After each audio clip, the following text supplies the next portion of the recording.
Shalom, damai di hati. Saudara sekalian, saat ini saya mengajak kita untuk membaca dan merenungkan bagian firman Tuhan dari kitab Yunus pasal 1 ayat 1 sampai 17. Tapi sebelumnya mari berdoa. Kami bersyukur Tuhan untuk waktu dan kesempatan yang Engkau beri. Kami bersyukur untuk nafas kehidupan. Kami juga bersyukur saat ini kami akan membaca dan merenungkan firman-Mu.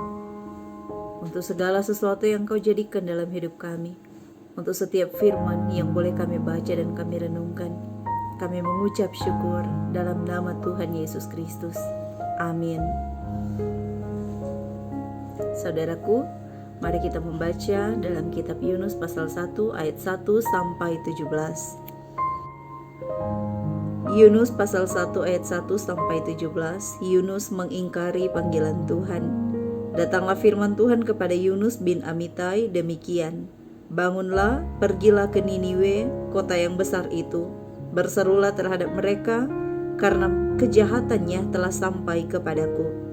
Tetapi Yunus bersiap untuk melarikan diri ke Tarsis, jauh dari hadapan Tuhan. Ia pergi ke Yafo dan mendapat di sana sebuah kapal yang akan berangkat ke Tarsis.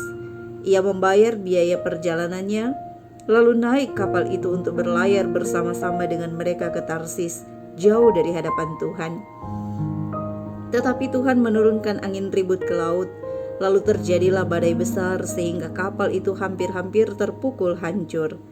Awak kapal itu menjadi takut, masing-masing berteriak kepada Allahnya, dan mereka membuang ke dalam laut segala muatan kapal itu untuk meringankannya. Tetapi Yunus telah turun ke dalam ruang kapal yang paling bawah dan berbaring di situ, lalu tertidur dengan nyenyak. Datanglah nahkoda mendapatkannya sambil berkata, "Bagaimana mungkin engkau tidur begitu nyenyak? Bangunlah, berserulah kepada Allahmu. Barangkali Allah itu akan mengindahkan kita, sehingga kita tidak binasa."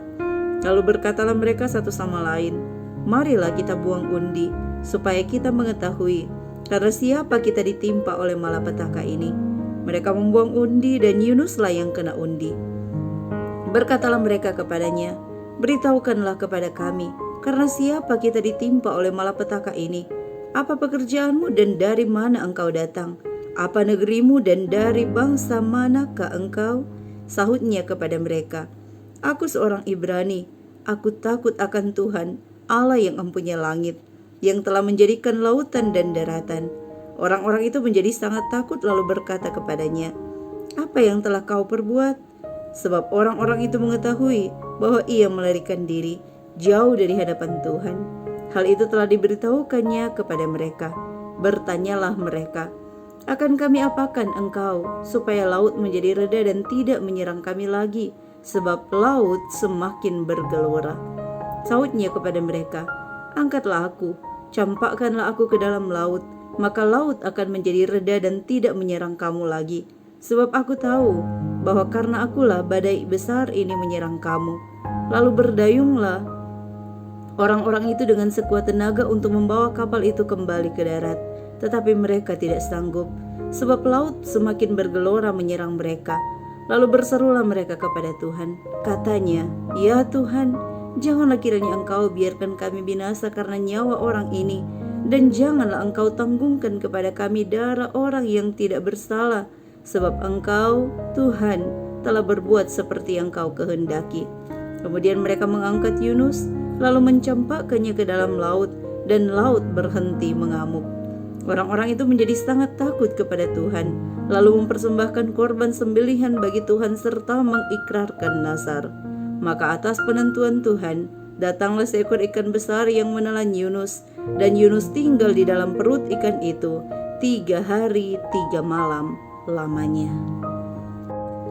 Saudara yang dikasihi dan diberkati oleh Tuhan, kita mungkin mengenal istilah tentang hukum tabur tuai. Contohnya ketika seorang berbuat salah, ia harus dihukum. Dan bagi banyak orang ini adalah suatu hal yang mutlak atau suatu keharusan bahwa orang yang bersalah memang harus dihukum.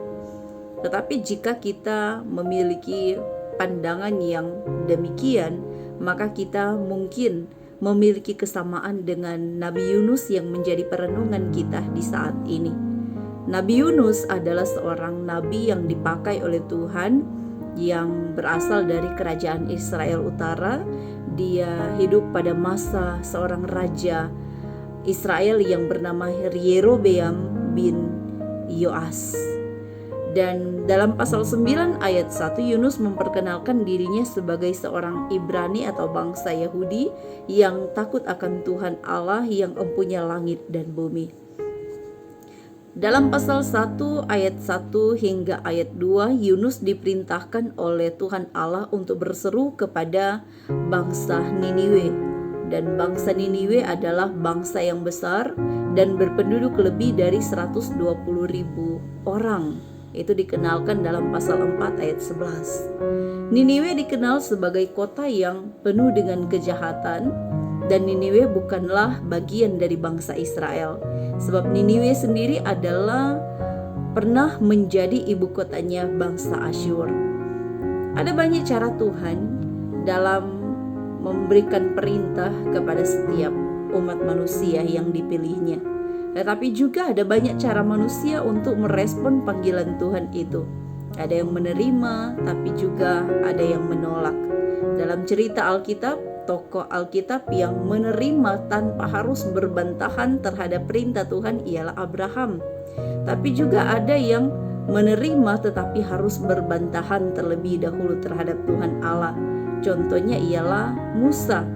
Musa mengambil suatu alasan bahwa ia tidak dapat berbicara dengan cakap di hadapan banyak orang, apalagi di hadapan Raja Mesir.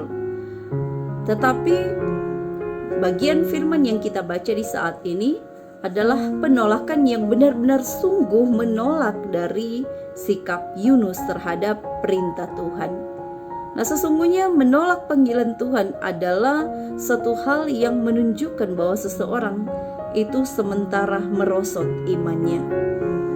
Saudara yang dikasihi dan diberkati oleh Tuhan, ketika Yunus dipanggil untuk berseru kepada bangsa Niniwe, ia justru melarikan diri ke Tarsis yang justru jauh dari Niniwe karena dia beranggapan bahwa lari ke Tarsis berarti dia juga lari dari hadapan Tuhan.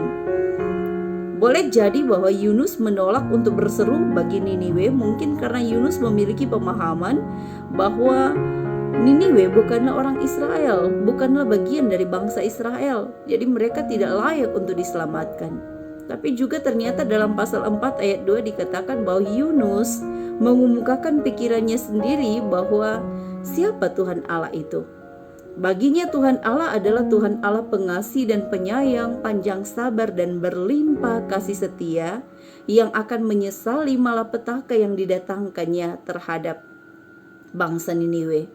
Itu berarti bahwa Yunus menganggap percuma untuk memperingatkan kesalahan Niniwe jika mereka tidak akan dihukum, jika Allah menyesali malapetaka yang akan didatangkannya. Sikap melarikan diri dalam bahasa Ibrani yakni barak disamaartikan dengan melepaskan diri atau mengenyahkan diri dari hadapan Tuhan. Sikap ini diambil oleh Yunus untuk menjauh dari perintah Tuhan. Dalam ayat 3 sebanyak 2 kali dikatakan bahwa Yunus berusaha jauh dari hadapan Tuhan. Tindakan ini dapat disebut sebagai tindakan kemerosotan iman atau kemunduran iman atau kemunduran kerohanian seseorang. Tapi Yunus pasal 1 ayat 4 sampai 13 menunjukkan bahwa Allah dapat memakai siapa saja dan apa saja untuk menegur umatnya. Termasuk Tuhan Allah dapat memakai alam ciptaannya untuk menunjukkan kedaulatannya untuk mencapai apa yang ia harapkan. Dalam ayat 5 dikatakan, awak kapal menjadi takut dan masing-masing berteriak kepada Allahnya. Tetapi angin ribut dan badai besar itu tetap tidak berhenti. Sementara para awak kapal ketakutan, Yunus justru tertidur di bagian kapal yang paling bawah. Sesungguhnya bagian ini bukanlah bagian paling aman dan nyaman untuk ditempati. Tetapi Yunus memilih tempat ini sebagai satu ketegasan untuk mengucilkan diri dari hadapan Tuhan. Sikapnya yang tertidur dengan lelap menunjukkan bahwa Yunus merasa nyaman dengan keberadaannya untuk jauh dari Tuhan, dan menunjukkan bahwa sikapnya yang tidak mau mendengar dan tidak mau peduli dengan apa yang terjadi di sekitarnya. Sementara itu, nahkoda kapal yang adalah pemimpin kapal, tentu dia tahu membaca situasi alam sekitar laut yang ada di saat itu. Ketika berada dalam situasi yang demikian, ia menyadari betul bahwa situasi yang saat itu merupakan satu situasi yang tidak mudah karena hebatnya goncangan angin dan badai saat itu. Karena itu nahkoda kapal mempertanyakan sikap Yunus ketika ia melihat Yunus ini hanya tertidur lelap. Mengapa Yunus tidak melakukan sama dengan hal yang dilakukan oleh kebanyakan orang di kapal itu? Bahwa mereka masing-masing berseru kepada Allah mereka, memintahkan pertolongan kepada Allah mereka. Dan karena itu mereka berusaha untuk mencari tahu apa sebenarnya yang menyebabkan hal itu. Dalam situasi tertentu, membuang undi adalah satu sikap yang diperbolehkan Tuhan ketika orang-orang hendak mengetahui kehendaknya Tuhan. Contohnya saja dalam cerita Yosua, dalam Yosua pasal 18 ayat 6 hingga ayatnya yang ke-10.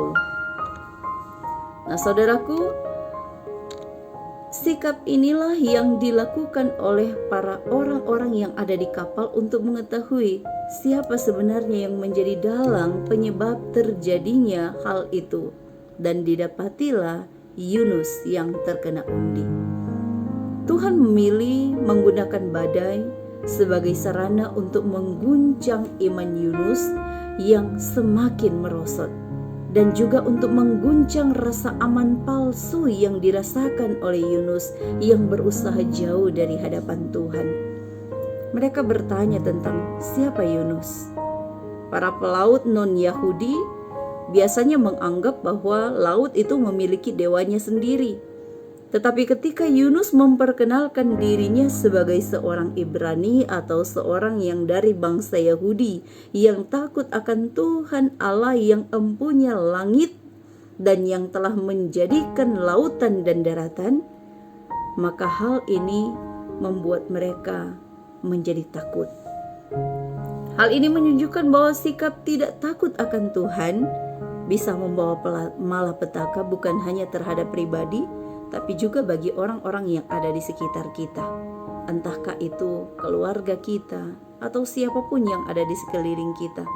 Kita bisa membawa malapetaka bagi mereka yang justru sebenarnya tidak memiliki kesalahan. Tetapi juga kita bisa melihat bahwa sikap untuk mau mengakui siapa Tuhan Allah yang disembah akan membawa seseorang untuk dibentuk kembali menjadi pribadi yang benar. Di sini kita melihat bahwa tujuan Allah mendatangkan angin ribut yang menyebabkan badai yang besar adalah untuk merestorasi atau memulihkan iman Yunus. Tuhan tidak bertujuan untuk membinasakan Yunus, tapi tujuan Tuhan ialah menginginkan pertobatan, pembaharuan Yunus untuk menunjukkan kasih Allah terhadap bangsa Niniwe.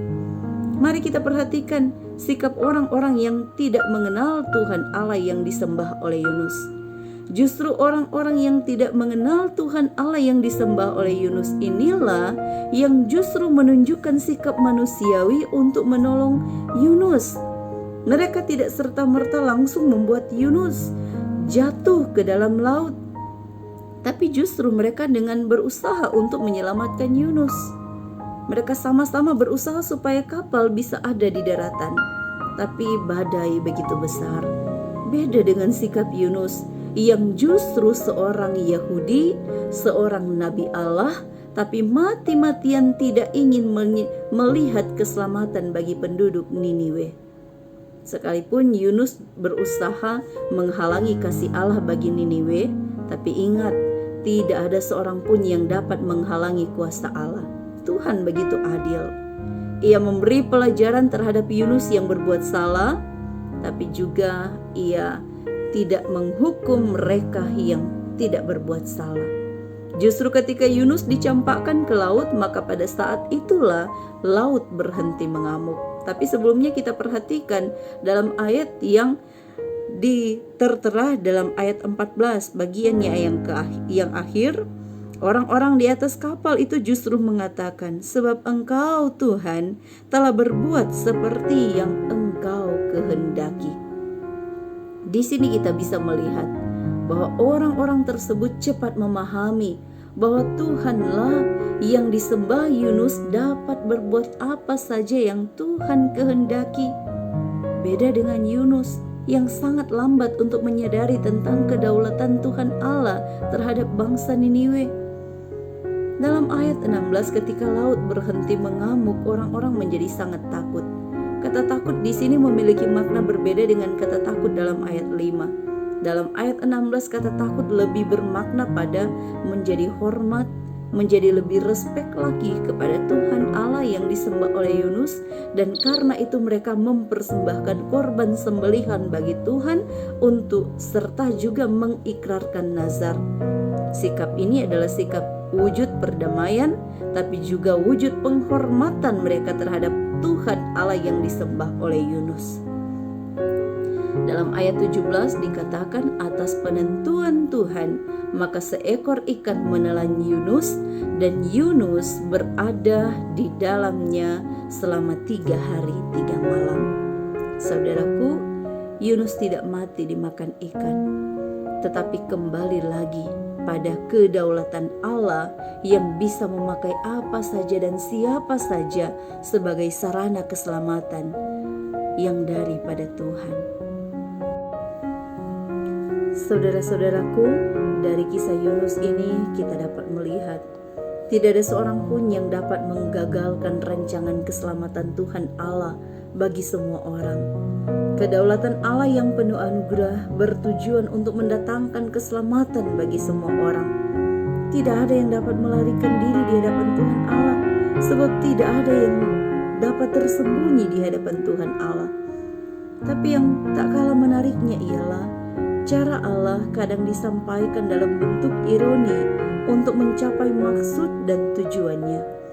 Bila orang yang tidak percaya saja menunjukkan sikap yang benar untuk mau menolong sesama, seperti yang dilakukan oleh orang-orang yang ada di kapal, bagaimana bisa seorang hamba Tuhan atau bahkan umat Tuhan tidak mau memberikan pertolongan bagi orang yang membutuhkan? Merasa diri paling benar, merasa diri orang lain tidak layak diselamatkan. Ingatkah kita, Tuhan Yesus yang benar sekalipun mau berkorban demi orang berdosa? Apalagi kita manusia biasa yang sudah seharusnya saling memberikan pertolongan terhadap orang lain. Tuhan Allah bisa memakai badai untuk merestorasi iman Yunus, untuk memulihkan iman Yunus yang mulai merosot. Mungkin demikian dengan badai corona yang sementara kita hadapi bersama di dunia ini. Jangan-jangan ini pun merupakan badai yang dipakai Tuhan untuk merestorasi atau memulihkan iman kita yang mulai kendor. Dengan adanya saudara-saudara kita yang terpapar dengan COVID-19, maka kepada kita diserukan untuk memberikan pertolongan. Kepada kita diserukan untuk tidak mengeraskan hati menolong sesama kita. Jangan merasa bahwa diri kita berada pada posisi yang nyaman, posisi yang aman, yang membuat kita tidak mau memberi perhatian kepada orang lain. Jangan menganggap bahwa mereka tidak layak ditolong karena mereka tidak seiman. Mereka tidak layak ditolong karena mereka orang jahat. Jangan membuat spekulasi yang mendatangkan celaka kepada diri kita sendiri. Mari kita lihat persoalan hidup kita sebagai salah satu cara Allah untuk memulihkan keadaan kita dengan lebih baik, di mana kita mau memuliakan Tuhan dengan menjawab panggilan Tuhan, melakukan perintah Tuhan, dan menolong sesama kita sebagaimana kehendak Tuhan dalam kehidupan kita. Tuhan Yesus memberkati dan menolong kita sekalian. Amin. Mari kita berdoa. Terima kasih Tuhan, bahwa Engkau mau mengajar kami dalam firman yang boleh kami baca dan kami renungkan. Tolong pulihkan iman kami Tuhan, supaya kami diberi hikmat dan kebijaksanaan untuk memahami setiap apa yang Tuhan izinkan terjadi dalam kehidupan kami. Ketika badai kehidupan datang silih berganti dalam hidup kami, maka biarlah kasih Tuhan juga yang akan menuntun kami untuk dapat bertindak benar. Dalam nama Tuhan Yesus Kristus. Amin.